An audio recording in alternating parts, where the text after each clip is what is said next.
नमस्कार। मैं हूं सिद्धार्थ और आप देख रहे हैं ग्राउंड ओपिनियन टीवी, जहां सच की तस्वीर जमीन से साफ दिखती है। विदेशी मुद्रा बचाने की चुनौती, आज इसी विषय के ऊपर चर्चा होगी। वीडियो के लास्ट तक बने रहें। तो आइए चलिए शुरू करते हैं। अमेरिका, इजराइल और ईरान के बीच युद्ध के कारण 2.5 माह से होर्मुज़ समुद्री मार्ग बाधित होने से विश्व में गैस और तेल का जो संकट खड़ा हुआ वह अब तक जारी है। इसका प्रभाव भारत समेत पूरी दुनिया पर पड़ा है। भारत के लिए होर्मुज़ स्ट्रेट से बड़े पैमाने पर तेल और गैस की आपूर्ति होती थी। पिछले 2.5 माह से इस आपूर्ति में खासी कमी आई है। जैसे तैसे तेल और गैस से लैस कुछ जहाज होर्मुज़ स्ट्रेट से निकलकर भारत आ पा रहे हैं। यह अलग बात है कि अभी तक भारत में पेट्रोलियम पदार्थों को लेकर कोई गंभीर संकट खड़ा नहीं हुआ।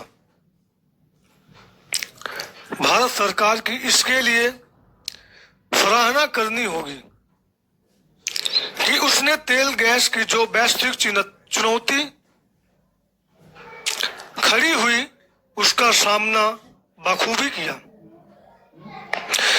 जब तमाम देशों ने पेट्रोल और डीजल के दाम होर्मुज़ स्ट्रेट्स बाधित होने के चंद दिनों बाद ही बढ़ा दिए थे, तब भारत ने करीब 75 दिन बाद बढ़ाए, और वह भी अन्य देशों की तुलना में बहुत कम।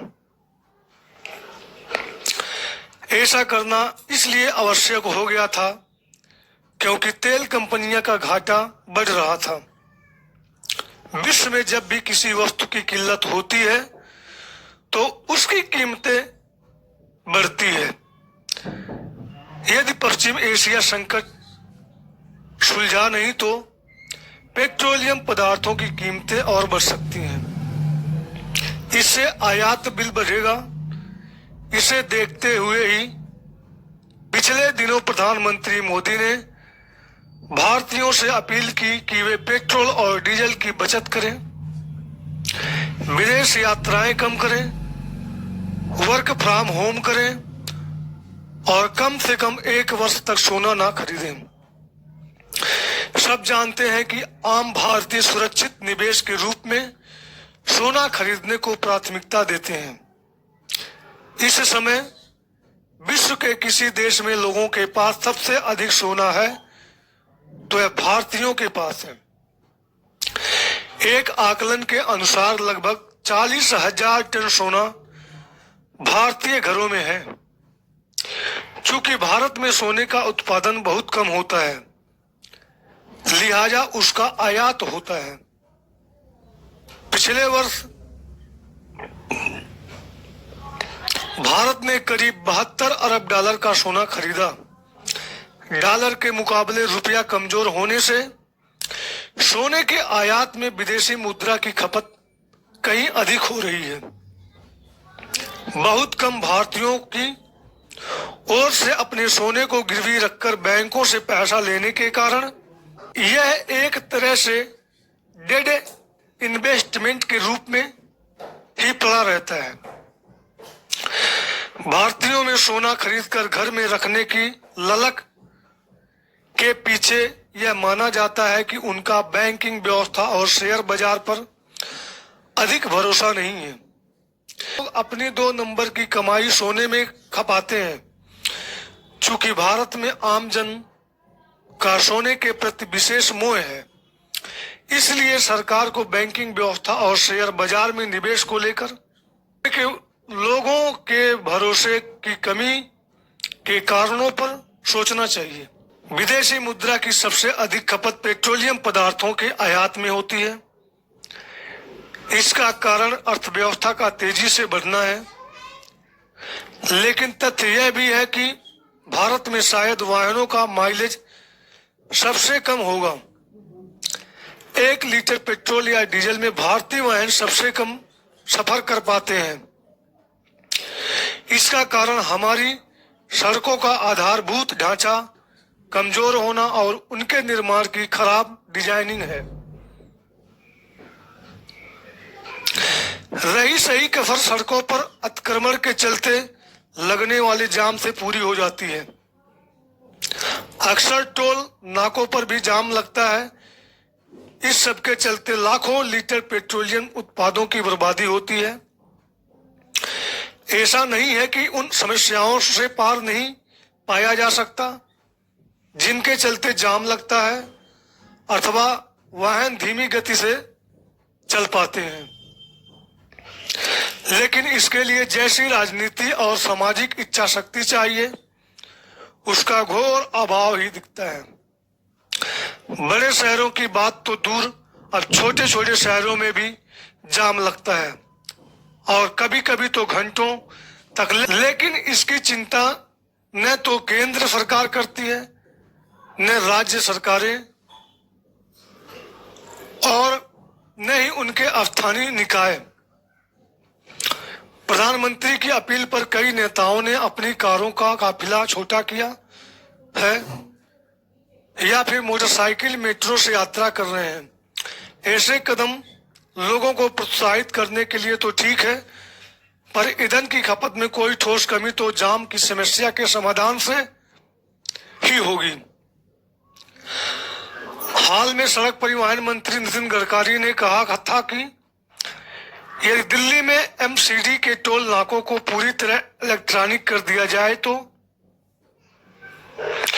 इससे न केवल प्रदूषण कम होगा बल्कि जाम से छुटकारे के चलते ईंधन की बचत भी होगी। दिल्ली की तरह देश के दूसरे शहरों में न जाने कितने ऐसे टोल नाके और ट्रैफिक बाधित करने वाले चौक पॉइंट होंगे जहां अरबों रुपए का ईंधन बर्बाद होता है। सरकारी विभागों को यह समझना होगा कि जाम से मुक्ति पाकर अरबों रुपए का ईंधन बचाया जा सकता है। इससे विदेशी मुद्रा भी बचेगी, चूंकि अपने देश में सड़कों पर अतिक्रमण आम है, इसलिए जाम लगता है और जब जाम लगता है तो ईंधन की बर्बादी होती है। सड़कों पर अतिक्रमण करना अपने यहाँ एक सामाजिक समस्या बन गई है।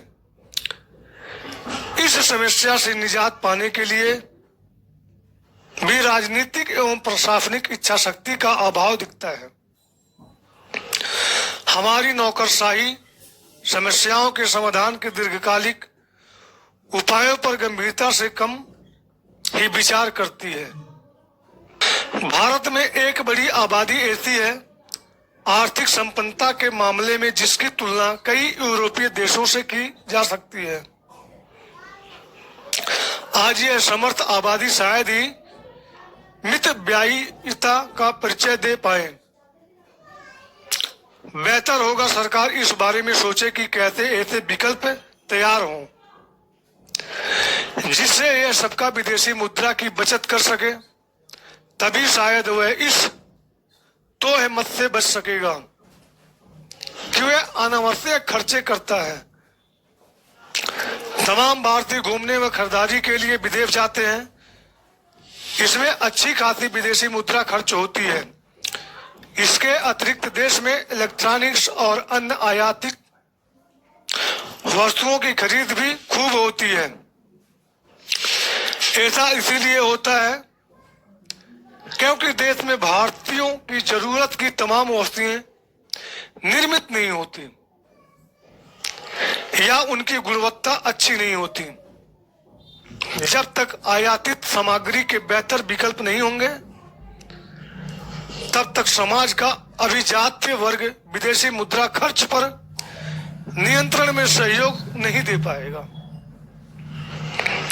चूंकि तत्काल कुछ नहीं हो सकता, इसलिए सरकार को अभी ऐसे दूरगामी उपाय करने चाहिए, जिससे भविष्य में अभिजात्य भारतीय पर्यटन खरीदारी शादी ब्याह के लिए विदेश जाने की जरूरत न समझे।